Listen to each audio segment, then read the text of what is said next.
Yo, right here in the small box. I'm heating up, I'm trying to burn down Toronto. Better keep 6 feet space, this 6-side shit contagious. Money coming in, all I see is numbers, like I'm in the Matrix. We've been in the trap. And let's get popping, let's get cracking, let's have some fun. Salute to the Flex Mob, salute to the Shadow Mob, and everybody and anybody in between, all right? With that being said, let's go ahead and get started. Let's have some fun, all right? Let's go. Yo, you, right here in the small box, Welcome back to Single Seater Reactions, only on the Flex Mob Network. I'm Flex, welcome back to the channel. Chasing Kendrick. And you know it's going to be about J. Cole because Drake can't chase that. That's not possible. Man, I feel like this is going to be very, very interesting. So with that being said, make sure you like, comment, share, subscribe. Let me know what you think about the video. Drop a comment down below. Let me know what you think about the reaction. This video came out 2 weeks ago and it has 154,000 views and 10K likes. I'm going to throw a like just cuz. And make sure, listen, y'all subscribe to the channel. Let me know what you think about the video. Drop a comment down below. Let me know what you think about the reaction. Hit that notification bell so you get notified when I drop my videos or when I'm live like right now. And let's go ahead and get started, man. Let's see what's up. Let's go.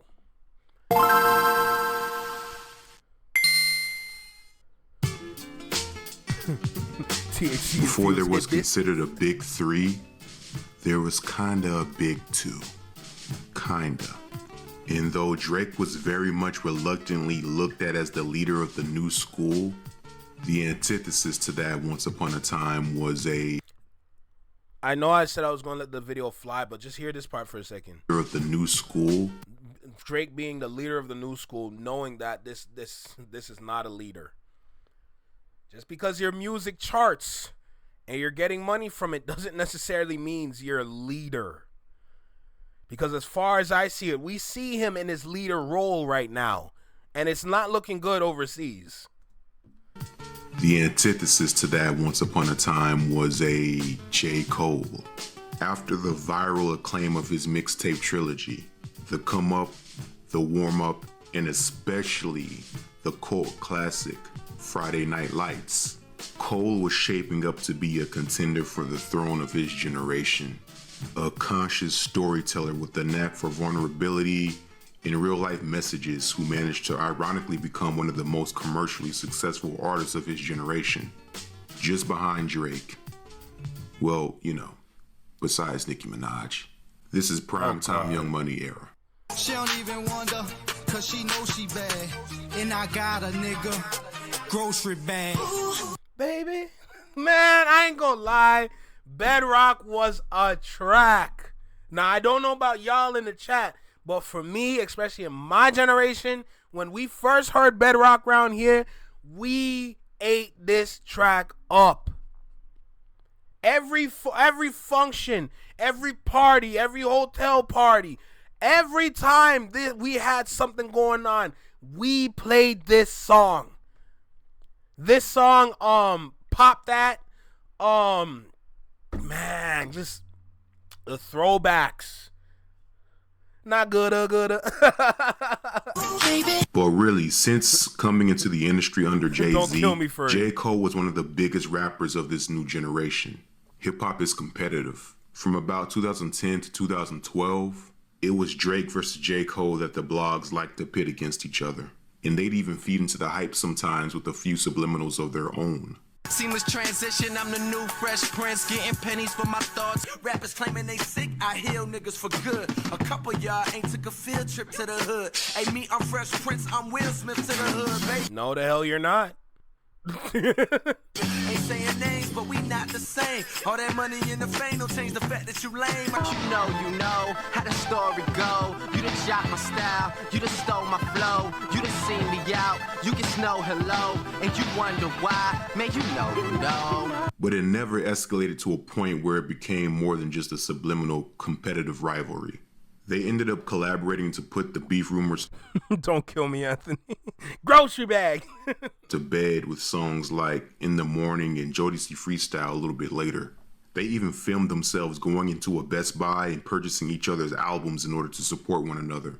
Deading the beef rumors. And while J. Cole was still in the midst of cementing a legacy for himself during the making of his second studio album, Born Sinner, there comes a new guy who just entered the after. He might just be Will Smith of the hood now, though. in that comment, yeah. Aftermath/Interscope building. One of the last acts from the blog era to really come in with the mainstream support to back him. And this was, as you know, Kendrick Lamar. What's good, J. Tom? Big Kendrick. Since Kendrick entered the bigger picture, J. Cole's lane as the token-conscious rapper was never quite the same. Now, J. Cole and Kendrick had been very well acquainted with one another for 2 years at this point, and were even good friends. Kendrick's stardom was growing at a rapid pace, surpassing many of his peers in just his breakout year of 2012. I have an interesting thought. What if Drake and J. Cole tried to use Kendrick to better themselves? It's one thing to hear Drake. It's one thing to see Drake try to use him to better himself, but J. Cole, I wouldn't be surprised. To put this into perspective, one of J. Cole's biggest gripes with his career was how difficult it became for him to release his debut album due to label politics. Jay-Z wouldn't give his album Sideline Story a release date until J. Cole could make a hit single to promote it with. He needed a breakout hit, and this is when he first signed in 2010. Cole legitimately struggled with this for a while, with a few attempts at songs like Who Dat? Who that? Bitch, I got that flame. Who that? Bitch, I got that flame. Blow Up. That got me feeling like the greatest. Ha, bitch, I'm about to blow up. And Higher. I'm here, I'm about to take you higher. We about to set this bitch on fire. Man, where did we go so wrong? Pour a little gas, spark up your lighter. You might not be the one, but you the one that I desire. Due to Jay-Z's high demand, Cole would grow overwhelmingly frustrated at his lack of success trying to create a hit single, refusing to work with any other producers or songwriters that Jay-Z had recommended him in the process. But through adversity, trial, and stubbornness, Cole would eventually overcome this hurdle and create a song passable enough for Jay-Z to finally give his debut album a release date. Straight up, now tell me, do you really wanna love me forever? Or is it just a hit and run? Bro, where did we go so wrong with this? Bro, come on. Like, his earlier tracks they're tough. What? I still play She Knows on repeat every now and then. That's a good song. Hey, we got a good thing. That's where we went wrong, the Migos. I'm dead. But is that a good thing? 'Cause girl, I can't be your man. No man. I know it's At the time, Workout ended up falling short of label expectations, but due to the great commercial success of his album Sideline Story, Workout would later climb again and peak at a whopping number 13 on the Hot 100. The pursuit of crafting a hit single was a rigorous one. But all in all, the challenge just made Cole that much stronger of a songwriter and hitmaker for the future of his career. The following year, March 2012, it was announced that Kendrick Lamar had signed a deal with Dr. Dre's Aftermath and Interscope. And in that same year, bro, Kendrick Lamar signing to somebody named Aftermath is crazy. I ain't gonna lie. Oh shoot, that is insane. Year landed a massive hit at the time with Swimming Pools. Pull up, headshot, Classic, sit down, classic, stand up, classic, pass out, classic, wake up, classic, fade it, classic, fade it. I classic. done grew around some people living their life in bottles. Granddaddy had the golden flask, backstroke every day in Chicago. Hits were a breeze to Kendrick, so much to the point that he never even had to follow a particular cutout formula. See, I feel like this part of the video Drake fans do not want to see because it's going to hurt their feelings. Kendrick, so much to the point that he never even had to follow a particular cutout formula. He just had a natural ear. What J. Cole struggled with for a year, Kendrick would do seamlessly in just months after signing. Yup. The most distinctive attribute of Swimming Pools is the fact that Kendrick managed to drop one of the biggest rap records that year without having to dumb down his technical style or slow the pace of his rapid-fire syllable flow. a trait that he would come to be known for. Swimming Pools was a home run and pushed Kendrick Lamar into the mainstream, all without having to cater to make the cliche girl record, a formula J. Cole would become reliant upon during the early stages of his career. Nobody's Perfect, Cricket Smile, Workout, Power Trip, She Knows, Can't Get Enough. But it wasn't just hits that J. Cole had to worry about. Later that year, Kendrick's major label debut album, Good Kid, Mad City, would drop and was immediately deemed an instant classic upon release, both critically and commercially, even outselling J. Cole's debut album, which had just released the previous year, with hits like Money Trees, Bitch Don't Kill My Vibe, and the viral smash, Mad Money Trees, man. Backseat Freestyle, Money Trees, Mad City, like, jeez, man, like, my God. Those are hit records. God damn. Those are hit records. Just go back to when that album first came out for a second. That was such a good time. That was such a good time for music.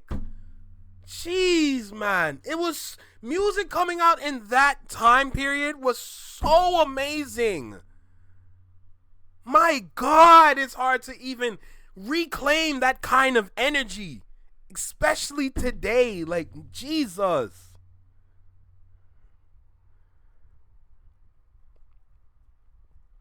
I completely understand, bro. Bitch Don't Kill My Vibe is up, but for me, Swimming Pools, bro, immediately got me hooked. Like, without a doubt. City. Good Kid, Mad City was praised for his ingenuity and creative storytelling, and this is around the time that Kendrick will begin having that word thrown on him, a word that he would run from. Savior. Good Kid, Mad City restored a feeling in mainstream hip-hop that hadn't been felt in a very long time. It wasn't just a great album, it felt like a shift. Yeah, J. Cole was right there, but Sideline Story didn't quite captivate the culture with the same pull as Good Kid, Mad City.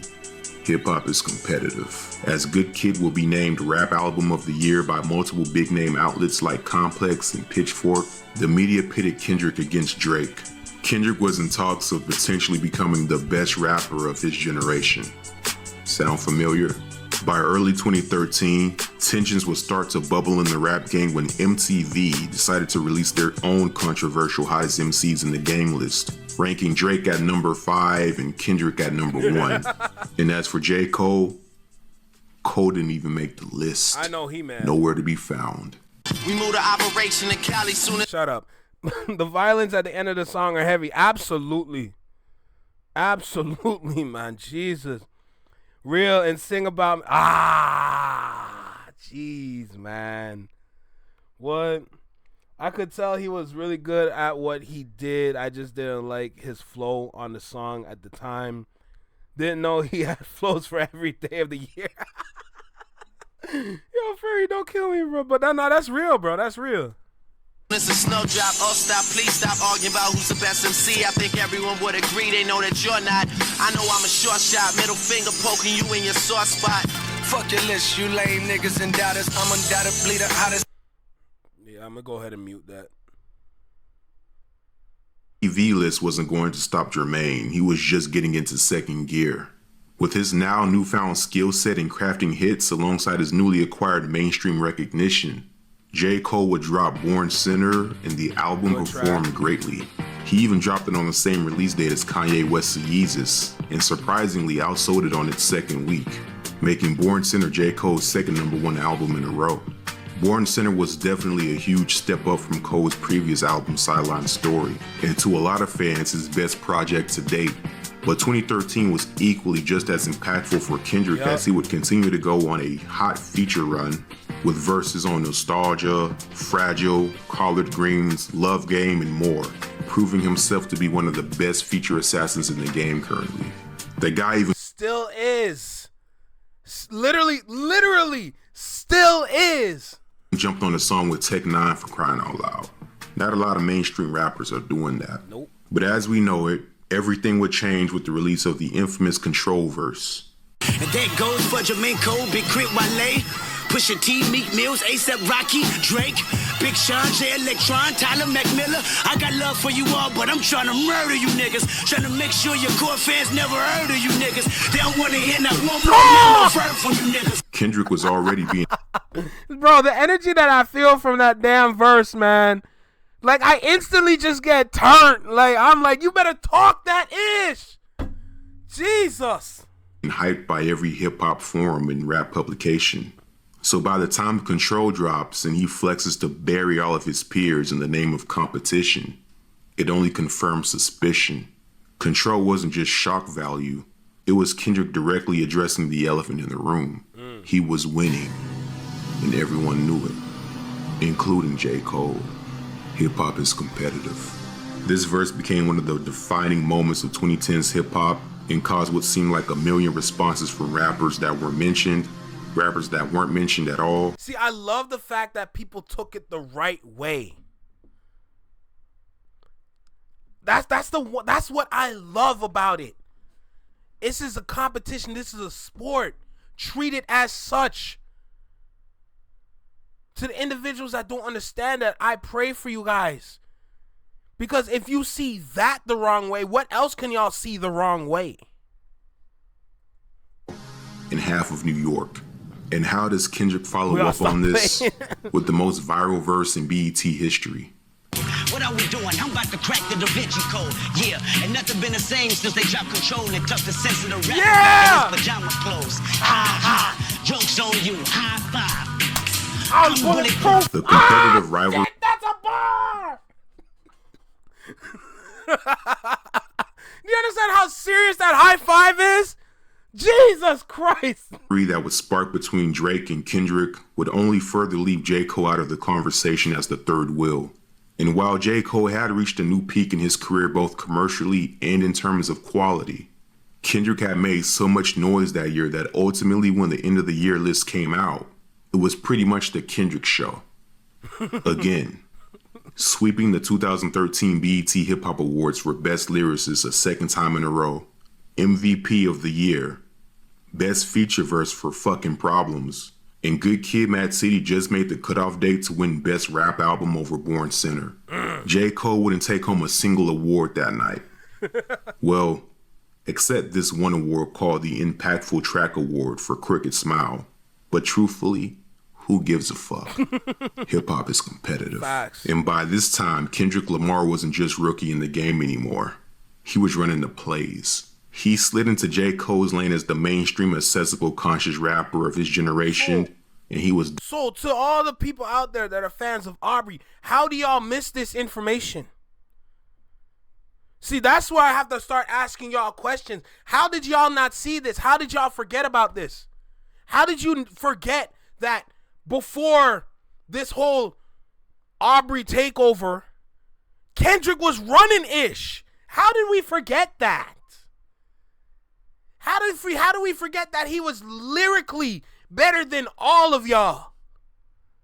And y'all, for some reason, just don't want to believe it. How do we forget that? How did we forget what rap was? Damn right he's Sundial in New York. Like, how do we forget this? Like, yo, this... I love the term, but I hate it at the same time. But when we talk about this recency bias... My goodness gracious. It's like poison out here. Dominating it. Fast forward to 2014, J. Cole would begin to slightly reinvent himself and be more loyal to who he truly was. This is the version of J. Cole that we know of today. He dresses very modestly, no flashy clothes or iced out jewelry. He's letting his hair grow out. 2014 Forest Hills Drive is regarded as his best album by many because it's probably the purest version of Cole, dropping on the tail end of 2014 right on the cuffs of 2015. And oddly enough, when J. Cole stopped chasing the girl record, he ended up with the biggest hit of his career. No role models. No role models.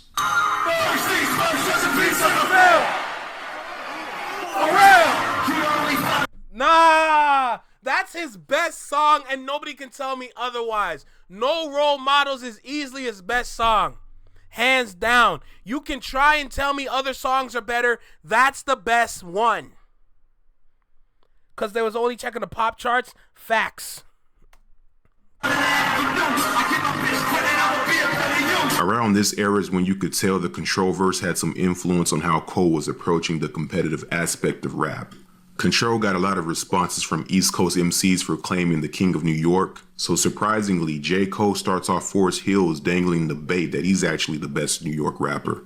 Yeah, I said, son, this is New York's finest. For 11 winters straight, I took on New York's climate. Like, show me New York's ladder. I climb it and set the bar so high that you gotta get Obama to force the Air Force to find it. Never mind it, you never reach that.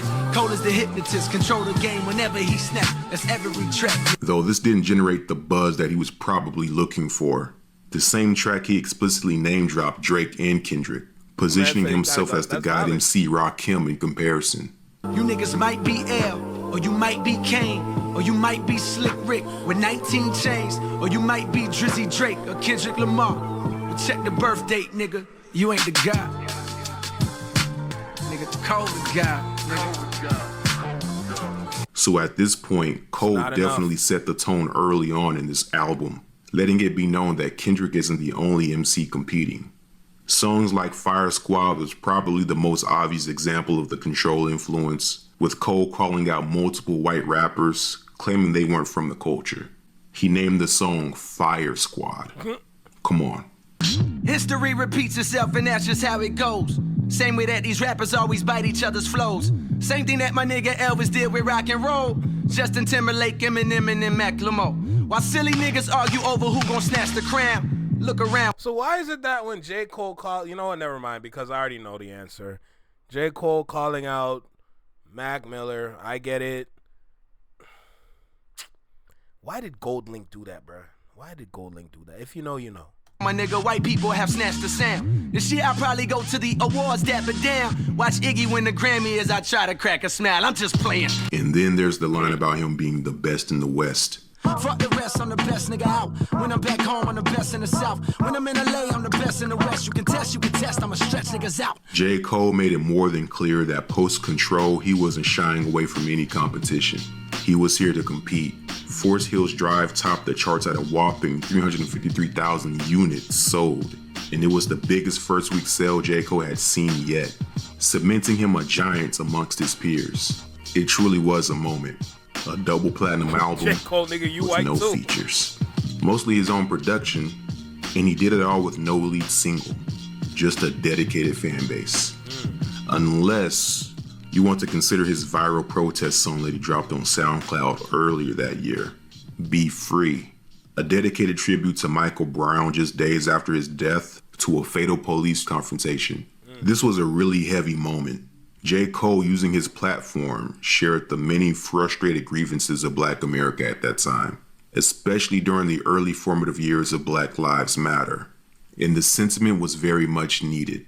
The song got a lot of great reception and is one of the reasons Cole has continued to still move people's hearts. So it's probably a no-brainer that J. Cole's soulful David Letterman performance of Be Free would also become his most iconic performance in general. A product of the times. Forget this chain, cause this ain't me. Though I'm eternally grateful to Jay-Z. We're so elated, we celebrated like Obama waited until his last day in office to tell the nation brothers is getting their reparations. Hey, a man can dream, can he? No disrespect in terms of change, I haven't seen any. Maybe he had good intentions, but was stifled by the system and was sad to learn he actually couldn't bring any. That's what I get for thinking this world is fair. They let a brother steer the ship and never told him that the ship was sinking. But I got other to think about, like my bank account. This was the Black Lives Matter era. Trayvon Martin, Tamir Rice, Eric Garner, Sandra Bland. Hey, man. Rest in peace to every single one of them, dude.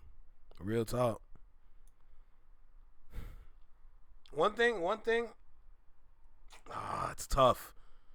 It's tough because the importance of marching matters.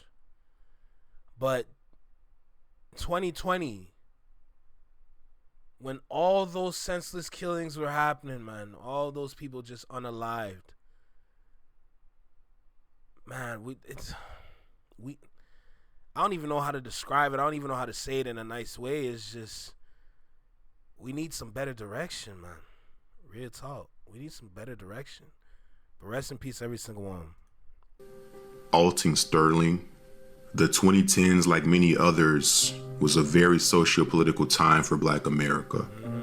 Every other month, you turn on the news or scroll your social media, and it's yet again another Black person being gunned down or murdered by the police.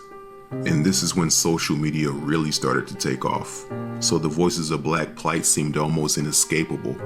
It was in shows, movies, music, even in sports.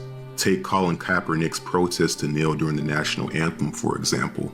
It split the country. This was a very divided time period in America. Dare I say, segregated. During the peak of this civil unrest, Kendrick Lamar would finally release his long-awaited second major label debut album, To Pimp a Butterfly. You can't truly tell the story of To Pimp a Butterfly without giving context of the injustices that inspired it. Kendrick took a step back from the commercial trap production that a lot of his peers were cemented on and took a more poetic approach, diving deeper into his own reflection as he would touch on topics of systemic racism, colorism, self-hatred, police brutality, and Black rage. He wasn't going for hits on this album. This was just as much a rap album as it was a jazz one. It became Kendrick's biggest sales week at the time, selling over 300,000 copies, even after it leaked the week before, and received rave reviews by every critic and media publication at the time. Just like his previous album, Good Kid, To Pimp a Butterfly was given the red carpet treatment and dubbed an instant classic by many. 2015 was a very huge turning point in Kendrick's career, who went from being seen as just a talented rapper to one of Black America's leading artistic voices, something akin to a Marvin Gaye, Tupac. To Pimp a Butterfly wasn't just good music, it attached itself to the rise of the Black Lives Matter movement, a product of its time, which is the case for his song All Right, which would inadvertently be used as a rally cry in just a single Black Lives Matter protest. Rapper Kendrick Lamar raised some eyebrows last night when he opened the BET Awards singing on top of a vandalized cop car. Wouldn't you know, we've been hurt, been down before. Hit her when our pride was low. Looking at the world like, where do we go? Hit her and we hate po-po. When they kill us dead on the street for sure. Hit her, I'm at the preacher's door. My knees getting weak and my gun might blow, but we gon' be alright. We gon' be alright. Hey, real quick. The Ahmaud Arbery, the Breonna Taylor, when we were marching out here in Canada, let me tell y'all something. We were playing this song too. We were chanting this song. We were chanting, all right. We gonna be all right. We gonna be all right. Nigga, we were singing the same shit. Damn. We gonna be all right. We gonna be all right. We gonna be all right. Hey, that's what's up, Diego. That's what's up, bro. Real talk. One became two, and two became many.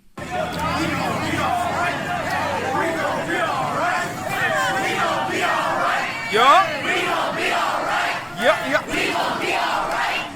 We gon' be alright. We gon' be alright. We gon' be alright. Although All Right only peaked at number 81 on the Hot 100, it became something so much bigger than just a number. It immortalized itself to a movement. All Right had become the official protest anthem against injustice for a new generation, forever ingrained in the consciousness of Black America. While Be Free became an afterthought.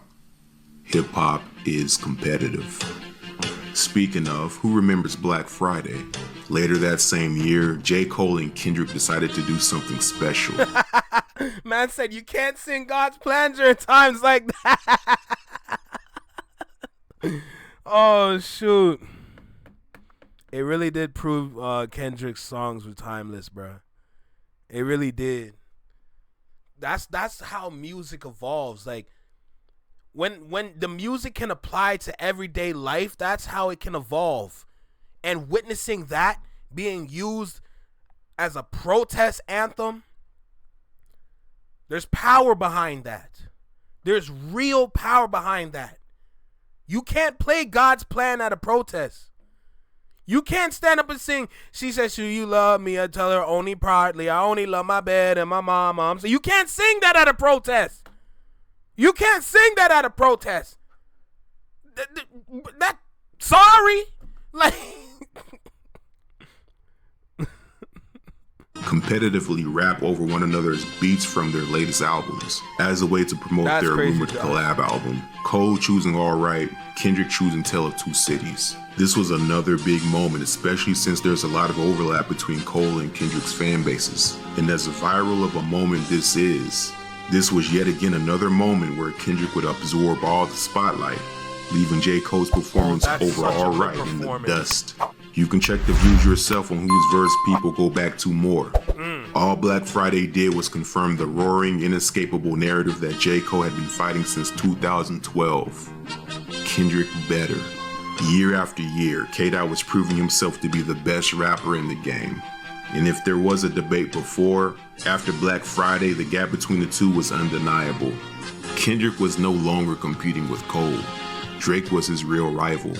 And who could forget the following year where Kendrick would put on the most controversial performance in Grammys history, scolding white America while paying tribute to Trayvon Martin. Listen, let me tell you something about this performance at the Grammys. This was so good. This performance was so good. My God, it was amazing. Scolding white America while paying tribute to Trayvon Martin.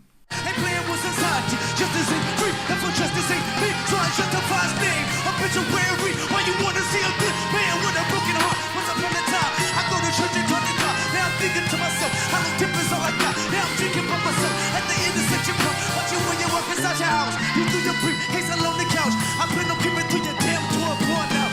Every piece of your brain, to your son, just to your arm. Your engine is bent up in the rain. I said, high power, one time you see it. High power, two time you see it. High power, two time you see it. Devastation from the entire nation isn't bigger than that. So controversial, the Grammys had it scrubbed from their YouTube, while also sweeping every single... Oh, don't worry. We can find that. Don't you worry about that. You can promote your Megan trainers.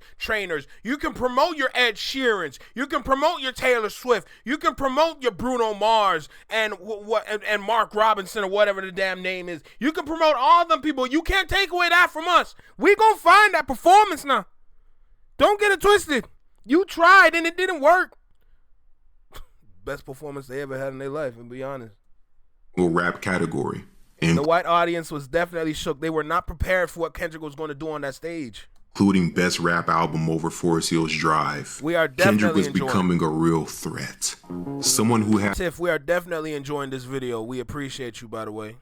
The critical acclaim, accolades, classics, but also the raw skill to back it up. No matter how far J. Cole's career soars to new heights, Kendrick was always there, just a few steps ahead.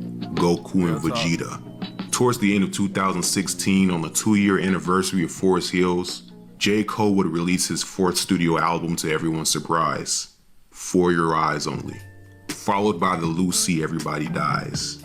A light freestyle of Cole flexing his skill, letting the rap game know that despite the optics, he was still the best out. Mass destruction when I mash the button. I take your favorite major rapper, left from independent, crying in the corner, cause I ain't in the sorta, kinda dissing niggas, I'm borderline addicted to slaughter. Line up niggas in order of who you think can really fuck with me most. Then I tuck the heat close, if he don't duck then he ghosts. Ain't no need for discussion if they won't talking about the bread, these motherfuckers be toast. Clap at the fake deep rappers, the OG gatekeep rappers, the would you take a break please rappers. Bunch of words and ain't saying shit. I hate these rappers, especially the immature 8-week rappers. Lil whatever, just another short bus rapper. Fake drug dealers turned tour bus trappers. Napoleon complex, you this tall rappers. Get exposed standing next to 6'4" rappers. The streets don't fuck with you, you pitchfork rappers.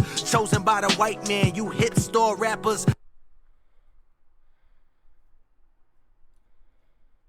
Hey, he was spitting. He was spitting. If I'm gonna be honest, he was spitting. That was good. There is a light speculation Hey, that boy good. whether or not Cole was partially inspired by Cole is Kendrick's Yamcha's recent album crazy. To Pimp a Butterfly.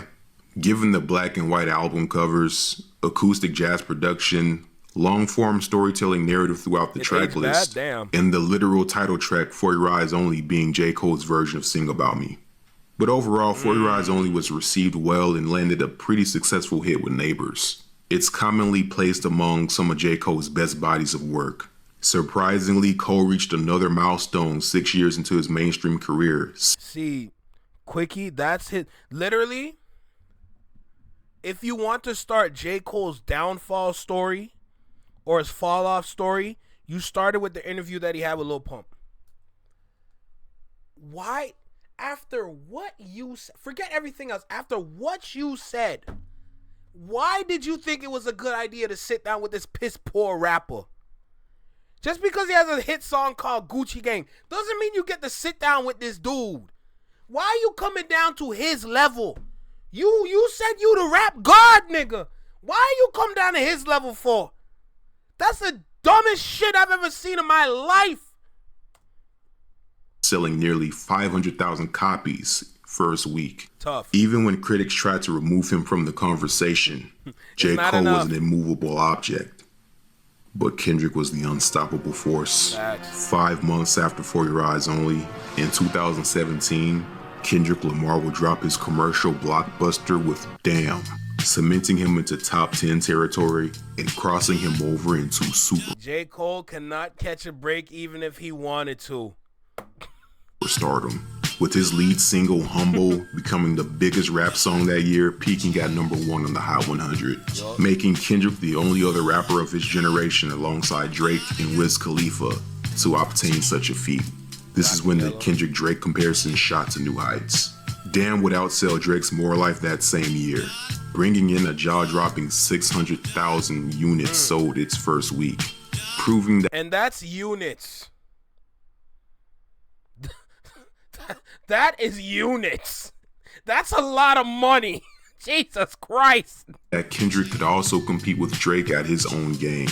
A conscious nigga that went commercial making conscious albums.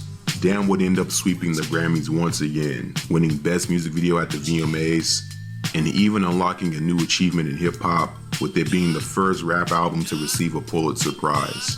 During one of Kendrick's shows at the Damn Tour, he would link up with J. Cole, and they would both perform a show in Detroit. Even though the media would often compare them, that night still showed that it was all love. And this one particular show would light a spark in Cole that partially inspired the move for his next album. The following year, in 2018, J. Cole would release his 5th studio album, K.O.D. Very forgettable. Unlike his previous album, the goal of K.O.D. was more commercial leaning, with J. Cole experimenting a lot more with modernized trap production and triplet cadence flows, inspired by the hottest group at that time, Migos. A very forgettable album, if I'm going to be completely honest. If you were to talk to somebody today about K.O.D. and tell them what are your top favorite songs from K.O.D., they're going to struggle to figure out the names to any of the songs. Like, and don't bring up Middle Child if that's on the album. I don't even know if Middle Child's on the album. But see what I'm saying? Like, I don't even know it's on the damn album, but God damn it, Migos. It also had a concept, a cautionary tale about the dependency on drug usage, featuring a dark alter ego persona named Kill Edward. And honestly, probably J. Cole's hardest album cover ever. Similar to Damn, K.O.D. was more catered to the charts, focusing on balancing meaningful content with big commercial hits. While the album did remarkably well, almost selling 400K first week, the reception to K.O.D. was lukewarm at best, with critics praising it as one of the most important albums of 2018 for its anti-drug messaging, but a vocal section of rap fans dubbing it his worst album. K.O.D. did decent enough for a commercial album, sure enough, but of course its hits didn't come anywhere near close to how Damn impacted the culture a year prior. 2018 was also the same year Kendrick Lamar would drop the Black Panther album, debuting at #1 and scoring multiple smashes with All the Stars, Pray For Me, and King's Dead. I got big dog status, it ain't no secret. Show up on me now. Pass me some shit.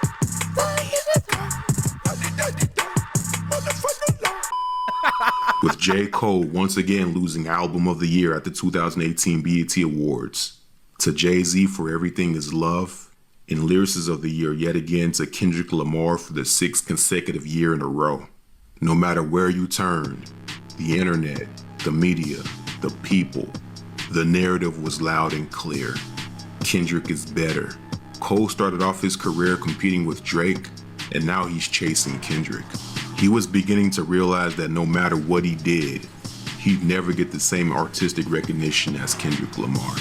So he focused on what he did best, rap. From 2018 onward, Jermaine would go on one of the biggest feature runs known to rap, starting with Royce da 5'9's Boblo Boat. Year after year, month after month, it was Cole just hopping on several cuts, going from hit singles to R&B records to deep lyrical cuts with reputable MCs. Most could never afford the precious jewels. That's precisely why I'm blessing you with clear-cut messages. I'm destined to invest in urban sections where depression rules. I hope to heal the destitute before I leave this vestibule between the heavens and the 7 circles where some dead homies maybe rest. I plan to resurrect a few. I press the truth against the neck of devils. Look at the youth just like a precious pebble meant to be protected. In the common consensus, Cole is bodying everything. This feature run would last about 5 years, from 2018 to at least 2023. His presence was felt more than ever in his career. Perhaps that's what Cole was missing, being active. While Kendrick Lamar was MIA, nowhere to be found, Cole came outside and he stayed outside, aiming to prove that hard work can beat talent. During K-Dot's absence, the Dreamville collective would really start to take off with acts like Ari Lennox, Earth Gang, and JID. The group collective Revenge of the Dreamers 3, which dropped in 2019, was also another critical moment. Revenge of the Dreamers 3 is tough. Costa Rica, I think that's the one where Middle Child is on, if I'm correct. And the one that he did with Earth Gang, Sacrifices. Those are some tough songs. There's another single on there. Not Costa Rica, but another one. I forgot what it's called, but that's another tough song on there too. That year, with hits like Down Bad and Under the Sun. A compilation album was something that TDE would talk about for years, but Dreamville actually went and did it, and it was received extremely well. There was a lot of TDE versus Dreamville comparisons, and while TDE artists were sitting on the bench for whatever reason, Dreamville was putting up numbers. And we can't forget this was around the time J. Cole would roll out his own annual festival, Dreamville Fest, which was a major event for Cole fans and concert goers alike. But things really started to look up for Cole when he dropped his culturally acclaimed album, The Offseason, in 2021, his 6th studio album. This album was one of Cole's best received albums critically, landing him much chart success. Hey Tiff, that's facts though. Selling 280K units first week, one of the highest selling rap albums that year. You know, on this album, Cole was making a statement. He may not have the hits, the awards, or the same industry politics in his favor, but one thing's for sure, he was the best rapper. Yes, I'm Carolina's finest. Southern nigga with New York stamps. Honest, out in Queens with the fiends. I'm your highness. Cold world, don't mistake it for sinus infection. At this point, I'm just flexing. Boss is next in line, and the test is time. Play the game right, nigga. He gon' rest his mom in the sands of Sudan, where she rests her mind and find peace, cause the sun'll be fine. He got the city on his back, and I got him on mine. You think I'm lying? Shit. Step 1, got the villa on that. Shit I predicted in my raps, I done did all that. Yeah. Next, please. Eat rappers, check, please. Here's a tip. Why Royce da 5'9 still has the best freestyle on LA Leakers. Let me just make that clear right now. Niggas grip my testes. You want shoot, then shoot. Don't play with me. Hardest shit out the South since slavery, nigga. Philosophical syllable seamstress speaking in the biblical Fibonacci sequence. I can't get that bar out my head. How do you stand there and you rap into the mic and say philosophical philosophical syllable seamstress speaking in the biblical Fibonacci. How do you say that? How do you just say that on the fly? What the fuck? How do you do that? Taking home BET's Lyricist of the Year award, finally for the first time in his career, while Drake was watering down the market with algorithm music, and Kendrick Say it again. time in his career, while Drake was watering down the market with algorithm music. Say it again. For the first time in his career, while Drake was watering down the market with algorithm music. Say it again. For the first time in his career, while Drake was watering down the market with algorithm music. One more time. For the first time in his career, while Drake was watering down the market with algorithm music. Facts. Facts. And Kendrick was off somewhere riding beach cruisers in Ghana. There hadn't been a more perfect moment in J. Cole's career to seize the throne. And right before he could take that privilege, boom. Guess who's back? Kendrick. Kendrick's back. In 2022, Kendrick would release his fourth major studio album and his most vulnerable body of work to date, Mr. Morale and the Big Steppers. It had been about 5 years since Kendrick released another follow-up album to Damn, so much so that the narrative was that he had retired altogether. The impact of Mr. Morale wasn't questioned at all. This was a moment. K-Dot had a lot to get off his chest, and a lot to share. God, I love the Heart Part 5, man. I was listening to the Heart Part 5 earlier today, and it just hits so different. How everything he said in the Heart Part 5 literally still applies to this day. Like, I love that song. Like, Part 4 is still like, Part 4 is Part 4 no matter what. But God damn it, Part 5. Jesus. Part 5 is just amazing. And I'm so glad I watched it with the music video and didn't just listen to it on DSPs. I'm so glad. With the world during his time off. Although the album did great commercially, this was K-Dot's most polarizing project of his career. On one hand, the critics absolutely loved it for its unapologetic boldness, while a lot of listeners felt it lacked severe replay. I don't listen to Club Ambition, and I know about Club Ambition, but I don't listen to them. I don't listen to them. With all them damn stitches in this dude's head, you clearly know he a Drake fan. Ability, making parody of songs like Auntie Diaries and We Cry Together. Mr. Morale would go on to sweep the Grammys once again, in the tour at the time, breaking the highest grossing hip-hop tour of all time. But the love for this album wasn't as felt as his previous major label albums. Something was missing. With Kendrick's fan base divided, he was at his weakest. And as the saying goes, strike while the iron is hot. Die Hard is easily my favorite song on that album. I hope it's not too late to set my demons straight. I love that song so much. I love that song so much. My God, that is a good song. As Kendrick would continue to receive Grammy nominations and acclaim for songs like Hillbillies with Baby Keem, J. Cole was restoring the feeling that he used to provide. The 4-year absence really left a vacancy for hard-spitting raps at a mainstream level, and Cole filled that void. And while Kendrick was gone, a lot of youth culture started. How you got songs named after Drake part? A body. The Hard Part 5 is so good. Facts. It's so good. Started gravitating more towards J. Cole because he was everywhere. Who's better, Kendrick or J. Cole? J. Cole. J. Cole. J. Cole. J. Cole. As Cole kept his foot on the gas, Kendrick was still in the lead, but the gap had finally shrank since 2018. And soon come, this would be a cold world. After decapitating Aubrey on the hit single First Person Shooter, people were rooting for Cole now more than ever before. There is one new guy definitely in the list for me now. Who's yours? J. Cole. The last couple of years, he's proven to me. I'm almost there with J. Cole, but I'm still torn between him and Kendrick. If you're talking about just bars, I'm talking about only I have bars. to give it to Cole over Kendrick. The talks of there being a big three were reopened. And to secure his crown, over Petty, he was just one classic away. The fall off. With this album, he would remove all doubters. Every head shall bop, every knee shall bow.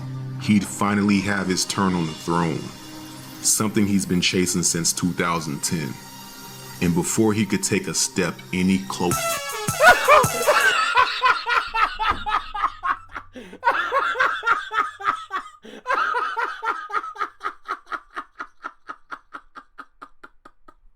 Oh my God. Yo, if that ain't the truth, Jesus God, my head. Yo, my head.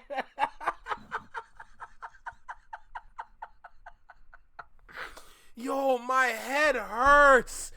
I need to hear that again. Doubters. Every head shall bop, every knee shall bow. He'd finally have his turn on the throne, something he's been chasing since 2010.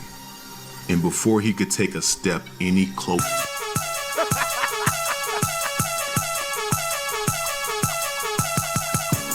Oh my God. Gotta find my joint up on this bitch. Oh, shoot, that is so funny. 2 times. Surprise, motherfucker. Yeah. Oh my God. Reason why I disagree with you there, if Kendrick was to get active in the same way that Cole is being active, it would be a way different conversation from you. Damn. And that's coming from Busta Rhymes. Damn. Oh, that is so funny. That is so funny. I didn't even see that coming. I ain't gonna lie to you. I did not even see that coming. That was so funny. Oh my God. Yo, let's run. No, I need to hear all that. Him again. and Kendrick. If you're talking about just bars, I'm talking about I only have to bars. give it to Cole over Kendrick. The talks of there being a big three were reopened. And to secure his crown, he was just one classic away. The Fall Off. With this album, he would remove all doubters. Every head shall bop, every knee shall bow. He'd finally have his turn on the throne, something he's been chasing since 2010. And before he could take a step any closer.